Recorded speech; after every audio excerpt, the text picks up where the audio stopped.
Hello, आज से हम यूनिट 3 पढ़ेंगे, पब्लिक इंटरनेशनल लॉ और इंटरनेशनल ह्यूमैनिटेरियन लॉ। सबसे पहले पब्लिक इंटरनेशनल लॉ के सब्जेक्ट क्या क्या हैं? इंटरनेशनल बॉडीज, कंपनीज और कंट्रीज, ये सभी इंटरनेशनल लॉ के सब्जेक्ट होते हैं। फादर ऑफ इंटरनेशनल लॉ ह्यूगो ग्रोसियस को कहा जाता है और इंटरनेशनल लॉ ये जो टर्म है ये सबसे पहली बार कॉइन किया था बेंथम ने 1789 में।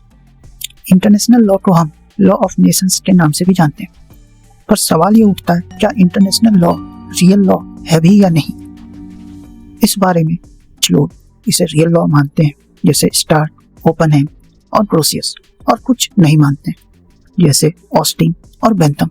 इंटरनेशनल लॉ के बहुत सारे डिफिनेशन भी कुछ जूरिस्ट ने दिए थे, जैसे ओपनहेम ने कहा था custom and rules legally binding for civilised nation.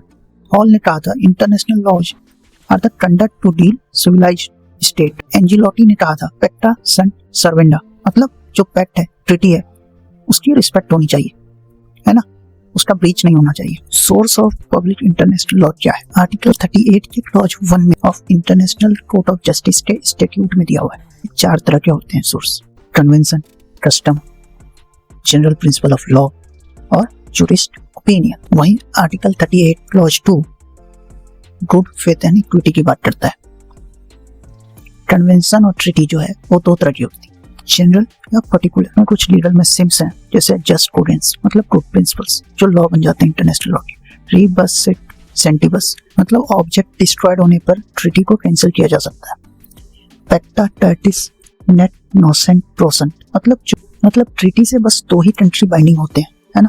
और आर्टिकल 253 ऑफ कॉन्स्टिट्यूशन बात करता है कि इंटरनेशनल ट्रीटी को इम्प्लीमेंट करने के लिए सेंटर जो है स्टेट में लॉ बना सकती है। तो आज के लिए इतना ही, फिर मिलते हैं।